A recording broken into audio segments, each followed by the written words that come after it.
Hello' guys, সৰুতে দেখা বস্তু এটা আজি বহুত দিনৰ পিছত দেখি পাইছোঁ। চাওক নেকি আপোনালোকে, এই যে নিতুংকুলি মানুহ চাওক, এইটো বেণু গগৈ আৰু সংগী বৃন্দৰ কণ্ঠৰ দিহানাম শুনিলে। এয়া আকাশবাণী ডিব্ৰুগড়। এতিয়া বাতৰি শুনিবলৈ পাব। এয়া আকাশবাণী।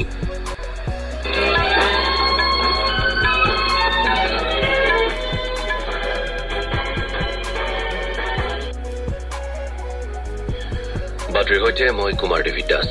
এতিয়া প্ৰধানমন্ত্ৰীসমূহত আছে।